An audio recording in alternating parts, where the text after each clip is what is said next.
शुभांशु, नमस्कार। आप आज मातृभूमि से, नमस्कार। भारत भूमि से सबसे दूर है, लेकिन भारतवासियों के दिलों के सबसे करीब है। आपके नाम में भी शुभ है और आपकी यात्रा नए युग का शुभ आरंभ भी है। इस समय बात हम दोनों कर रहे हैं, लेकिन मेरे साथ 140 करोड़ भारतवासियों की भावनाएं भी हैं। मेरी आवाज में सभी भारतीयों का उत्साह और उमंग शामिल है। अंतरिक्ष में भारत का परचम लहराने के लिए मैं आपको हार्दिक बधाई और शुभकामनाएं देता हूं। मैं ज्यादा समय नहीं ले रहा हूं, तो सबसे पहले तो ये बताइए, वहां सब कुशल मंगल है? आपकी तबीयत ठीक है? जी प्रधानमंत्री जी, बहुत बहुत धन्यवाद आपकी विशेष का और 140 करोड़ मेरे देशवासियों की विशेष का। मैं यहाँ बिल्कुल ठीक हूँ, सुरक्षित हूँ। आप सबके आशीर्वाद और प्यार की वजह से बहुत अच्छा लग रहा है। बहुत नया एक्सपीरियंस है ये। और कहीं ना कहीं बहुत सारी चीज़ें ऐसी हो रही हैं जो दर्शाती हैं कि मैं और मेरे जैसे बहुत सारे लोग हमारे देश में और हमारा भारत किस दिशा में जा रहा है। अ, ये जो मेरी यात्रा है, ये पृथ्वी से ऑर्बिट की 400 किलोमीटर तक की जो छोटी सी यात्रा है, ये सिर्फ मेरी नहीं है। मुझे लगता है कहीं ना कहीं हमारे देश की भी यात्रा है। बिकॉज जब मैं छोटा था, मैं कभी सोच नहीं पाया कि मैं एस्ट्रोनॉट बन सकता हूँ। लेकिन मुझे लगता है आपके नेतृत्व में आज का भारत ये मौका देता है और उन सपनों को साकार करने का भी मौका देता है। तो ये बहुत बड़ी उपलब्धि है मेरे लिए और मैं बहुत गर्व फील कर रहा हूँ कि मैं यहाँ पे अपने देश का प्रतिनिधित्व कर पा रहा हूँ। धन्यवाद प्रधानमंत्री जी। शुभ। आप दूर अंतरिक्ष में है, जहां ग्रेविटी ना के बराबर है, पर हर भारतीय देख रहा है कि आप कितने डाउन टू अर्थ है। आप जो गाजर का हलवा ले गए हैं, क्या उससे अपने साथियों को खिलाया? जी प्रधानमंत्री जी, ये कुछ चीज़ें मैं अपने देश की खाने की लेके आया था, जैसे गाजर का हलवा, मूंग दाल का हलवा और आमरस। और मैं चाहता था कि ये बाकी भी जो मेरे साथी हैं, बाकी देशों से जो आए हैं, वो भी इसका स्वाद लें और चखें। जो भारत का जो रिच culinary हमारा जो हेरिटेज है, उसके उसका एक्सपीरियंस लें। तो हम सभी ने बैठ के इसका स्वाद लिया साथ में, और सबको बहुत पसंद आया। कुछ लोग हैं कि कब वो नीचे आएंगे और हमारे देश आए और इनका स्वाद ले सके हमारे साथ। शुभ। परिक्रमा करना भारत की सदियों पुरानी परंपरा है। आपको तो पृथ्वी माता की परिक्रमा का सौभाग्य मिला है। अभी आप पृथ्वी के किस भाग के ऊपर से गुजर रहे होंगे? जी प्रधानमंत्री जी, इस समय तो मेरे पास ये इंफॉर्मेशन उपलब्ध नहीं है। लेकिन थोड़ी देर पहले मैं खिड़की से, विंडो से बाहर देख रहा था, तो हम लोग हवाई के ऊपर से गुजर रहे थे। अच्छा। और हम दिन में 16 बार परिक्रमा करते हैं। 16 सूर्योदय और 16 संन्यास, सनराइज और सनसेट हम देखते हैं ऑर्बिट से। और बहुत ही अचंभित कर देने वाला ये पूरा प्रोसेस है। इस परिक्रमा में, इस तेज गति में, जिस हम इस समय करीब 28,000 किलोमीटर प्रति घंटे की रफ्तार से चल रहे हैं आपसे बात करते वक्त। और ये गति पता नहीं चलती क्योंकि हम तो अंदर हैं, लेकिन कहीं ना कहीं ये गति जरूर दिखाती है कि हमारा देश कितनी गति से आगे बढ़ रहा है इस समय, वाह। कि हम यहाँ पहुंचे हैं और अब यहाँ से और आगे जाना है। अच्छा शुभ, अंतरिक्ष की विशालता देखकर सबसे पहला विचार क्या आया आपको? प्रधानमंत्री जी, सच में बोलो तो जब पहली बार हम लोग ऑर्बिट में पहुंचे, अंतरिक्ष में पहुंचे, तो पहला जो व्यू था वो पृथ्वी का था। और पृथ्वी को बाहर से देख के जो पहला जो पहला ख्याल और पहला जो थॉट मन में आया वो ये था कि पृथ्वी बिल्कुल एक दिखती है। मतलब बाहर से कोई सीमा रेखा नहीं दिखाई देती, कोई बॉर्डर नहीं दिखाई देता। और दूसरी चीज जो बहुत नोटिसेबल थी, जब पहली बार भारत को देखा तो हम मैप पे पढ़ते हैं भारत को, हम देखते हैं बाकी देशों का आकार कितना बड़ा है, हमारा आकार कैसा है, वो मैप पे देखते हैं। लेकिन वो सही नहीं होता, क्योंकि वो एक हम 3D ऑब्जेक्ट को 2D यानी पेपर पे हम उतारते हैं।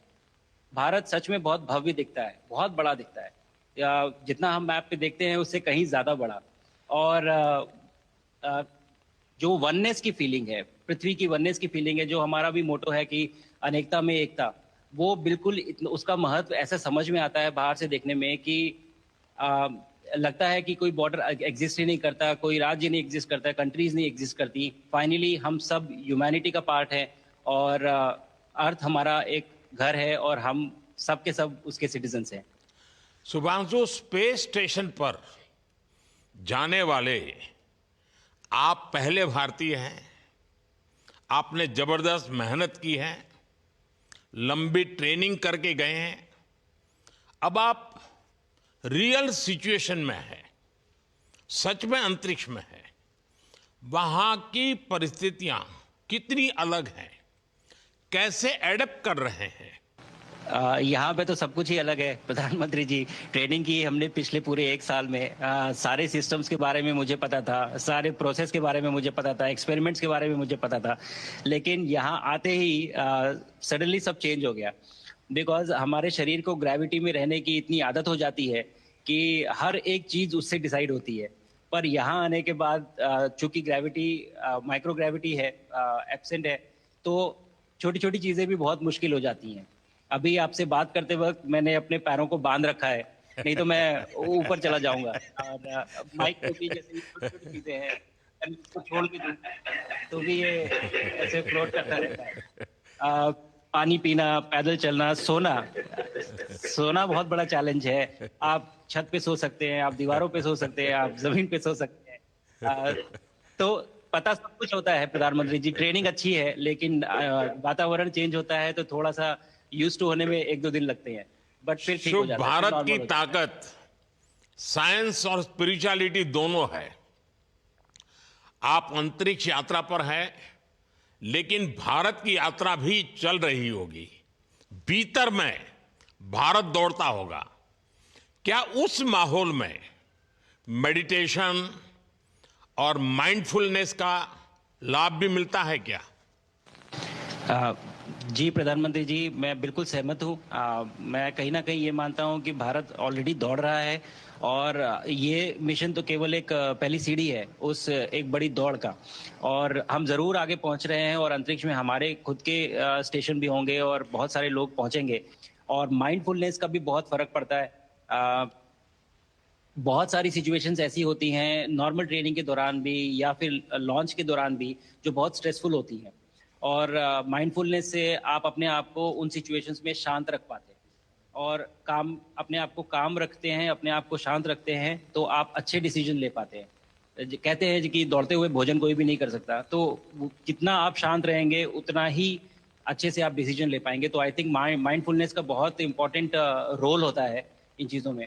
तो दोनों चीज़ें अगर साथ में प्रैक्टिस की जाएं तो ऐसे एक चैलेंजिंग एनवायरनमेंट में या चैलेंजिंग वातावरण में मुझे लगता है ये बहुत ही यूजफुल होंगी, और बहुत जल्दी लोगों को अडेप्ट करने में मदद करेंगी। आप अंतरिक्ष में कई एक्सपेरिमेंट कर रहे हैं। क्या कोई ऐसा एक्सपेरिमेंट है जो आने वाले समय में एग्रीकल्चर या हेल्थ सेक्टर को फायदा पहुंचाएगा? जी प्रधानमंत्री जी, मैं बहुत गर्व से कह सकता हूं कि पहली बार भारतीय वैज्ञानिकों ने 7 यूनिक एक्सपेरिमेंट्स डिज़ाइन किए, जो कि मैं अपने साथ स्टेशन पे लेके आया हूं। और पहला एक्सपेरिमेंट जो मैं करने वाला हूं, जो कि आज ही के दिन में शेड्यूल्ड है, वो है स्टेम सेल्स के ऊपर। सो अंतरिक्ष में आने से क्या होता है कि ग्रेविटी चूंकि एब्सेंट होती है तो लोड खत्म हो जाता है, तो मसल लॉस होता है। तो जो मेरा एक्सपेरिमेंट है वो ये देख रहा है कि क्या कोई सप्लीमेंट दे के हम इस मसल लॉस को रोक सकते हैं या फिर डिले कर सकते हैं। इसका डायरेक्ट इम्प्लीकेशन धरती पे भी है कि जिन लोगों का मसल लॉस होता है ओल्ड एज की वजह से, उनके ऊपर ये सप्लीमेंट्स यूज़ किए जा सकते हैं। तो मुझे लगता है कि ये डेफ़िनिटली वहाँ यूज़ हो सकता है। साथ ही साथ जो दूसरा एक्सपेरिमेंट है वो माइक्रो एल्गी की ग्रोथ के ऊपर। ये माइक्रो एल्गी बहुत छोटे होते हैं, लेकिन बहुत न्यूट्रिशियस होते हैं। तो अगर हम इनकी ग्रोथ देख सकते हैं यहाँ पे और ऐसा प्रोसेस इजाद करें कि ये ज़्यादा तादाद में हम इन्हें उगा सकें और न्यूट्रिशन हम प्रोवाइड कर सकें, तो कहीं न कहीं ये फूड सिक्योरिटी के लिए भी बहुत काम आएगा धरती के ऊपर। सबसे बड़ा एडवांटेज जो है स्पेस का वो ये है कि ये जो प्रोसेस है यहाँ पे बहुत जल्दी होते हैं। तो हमें महीनों तक या सालों तक वेट करने की ज़रूरत नहीं होती। तो इसलिए शुभांशु, यहाँ के जो रिज़ल्ट्स मिलते चंद्रयान हैं की सफलता के बाद देश के बच्चों में, युवाओं में विज्ञान को लेकर एक नई रुचि पैदा हुई। अंतरिक्ष को एक्सप्लोर करने का जज्बा बढ़ा। अब आपकी ये ऐतिहासिक यात्रा उस संकल्प को और मजबूती दे रही है। आज बच्चे सिर्फ आसमान नहीं देखते, वे यह सोचते हैं मैं भी वहां पहुंच सकता हूं। यही सोच, यही भावना हमारे भविष्य के स्पेस मिशंस की असली बुनियाद है। आप भारत की युवा पीढ़ी को क्या मैसेज देंगे?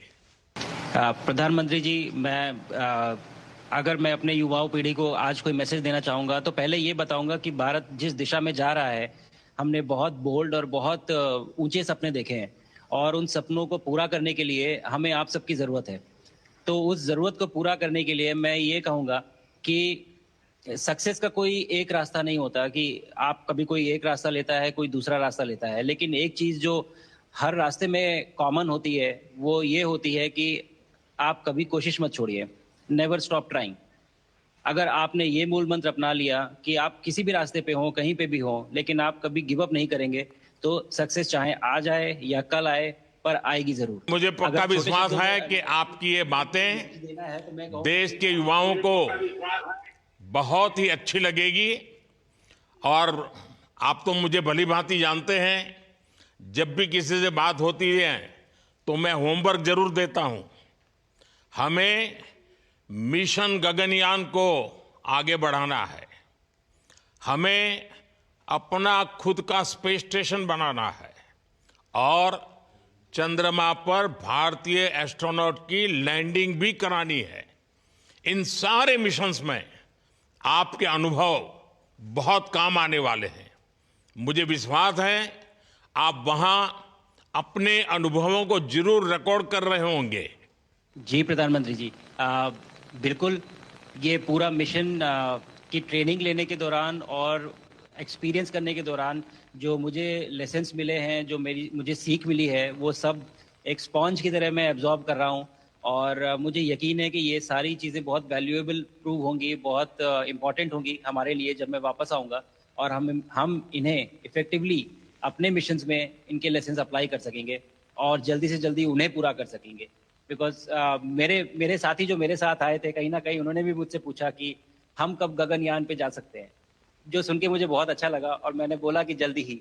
तो मुझे लगता है कि ये सपना बहुत जल्दी पूरा होगा और मेरी जो सीख मुझे यहाँ मिल रही है, वो मैं वापस आके उसको अपने मिशन में पूरी तरह से 100% अप्लाई करके और उनको जल्दी से जल्दी पूरा करने की कोशिश करेंगे। शुभांशु, मुझे पक्का विश्वास है कि आपका ये संदेश एक प्रेरणा देगा। और जब हम आपके जाने से पहले मिले थे, आपका परिवारजन के भी दर्शन करने का अवसर मिला था और मैं देख रहा हूं कि आपके परिवारजन भी सभी उतने ही भावुक है, उत्साह से भरे हुए हैं। शुभांशु, आज मुझे आपसे बात करके बहुत आनंद आया। मैं जानता हूं आपकी जिम में बहुत काम है और 28,000 किलोमीटर की स्पीड से काम कर रहे हैं आपको, तो मैं ज़्यादा समय आपका नहीं लूँगा। आज मैं विश्वास से कह सकता हूं कि ये भारत के गगनयान मिशन की सफलता का पहला अध्याय है। आपकी यह ऐतिहासिक यात्रा सिर्फ अंतरिक्ष तक सीमित नहीं है, यह हमारी विकसित भारत की यात्रा को तेज गति और नई मजबूती देगी। भारत दुनिया के लिए स्पेस की नई संभावनाओं के द्वार खोलने जा रहा है। अब भारत सिर्फ उड़ान नहीं भरेगा, भविष्य में नई उड़ानों के लिए मंच तैयार करेगा। मैं चाहता हूं, कुछ और भी सुनने की इच्छा है आपके मन में, क्योंकि मैं सवाल नहीं पूछना चाहता, आपके मन में जो भाव है अगर वो आप प्रकट करेंगे, देशवासी सुनेंगे, देश की युवा पीढ़ी सुनेगी, तो मैं भी खुद बहुत आतुर हूं कुछ और बातें आपसे सुनने के लिए। धन्यवाद प्रधानमंत्री जी। यहाँ ये पूरी जर्नी जो है, ये अंतरिक्ष तक आने की और यहाँ ट्रेनिंग की और यहाँ तक पहुँचने की, इसमें बहुत कुछ सीखा है प्रधानमंत्री जी मैंने। लेकिन यहाँ पहुँचने के बाद मुझे पर्सनल एकम्प्लिशमेंट तो एक है ही, लेकिन कहीं ना कहीं मुझे ये लगता है कि ये हमारे देश के लिए एक बहुत बड़ा कलेक्टिव अचीवमेंट है। और मैं हर एक बच्चे को जो ये देख रहा है, हर एक युवा को जो ये देख रहा है, एक मैसेज देना चाहता हूँ, और वो ये है कि अगर आप कोशिश करते हैं और आप अपना भविष्य बनाते हैं अच्छे से, तो आपका भविष्य अच्छा बनेगा और हमारे देश का भविष्य अच्छा बनेगा। और केवल एक बात अपने मन में रखिए, that sky is never the limit, ना आपके लिए, ना मेरे लिए और ना भारत के लिए। और ये बात हमेशा अगर आपने मन में रखी तो आप आगे बढ़ेंगे, आप अपना भविष्य उजागर करेंगे और आप हमारे देश का भविष्य उजागर करेंगे। और बस मेरा यही मैसेज है प्रधानमंत्री जी। और मैं बहुत ही भावुक और बहुत ही खुश हूं कि मुझे मौका मिला आज आपसे बात करने का और आपके थ्रू 140 करोड़ देशवासियों से बात करने का। जो ये देख पा रहे हैं, ये जो तिरंगा आप मेरे पीछे देख रहे हैं, ये यहाँ नहीं था। आज कल के पहले जब मैं यहाँ पे आया हूँ तब हमने ये यहाँ पे पहली बार लगाया है। तो ये बहुत भावुक करता है मुझे और बहुत अच्छा लगता है देख के कि भारत आज इंटरनेशनल स्पेस स्टेशन पहुंच चुका है। शुभांशु, मैं आपको और आपके सभी साथियों को आपके मिशन की सफलता के लिए बहुत बहुत शुभकामनाएं देता हूं। शुभांशु, हम सबको आपकी वापसी का इंतजार है। अपना ध्यान रखिए, मां भारती का सम्मान बढ़ाते रहिए। अनेक अनेक शुभकामनाएं, 140 करोड़ देशवासियों की शुभकामनाएं, और आपको इस कठोर परिश्रम करके इस ऊंचाई तक पहुंचने के लिए बहुत बहुत धन्यवाद देता हूं। भारत माता की जय। धन्यवाद प्रधानमंत्री जी, धन्यवाद। और सारे 140 करोड़ देशवासियों को धन्यवाद। और स्पेस से सबके लिए भारत माता की जय।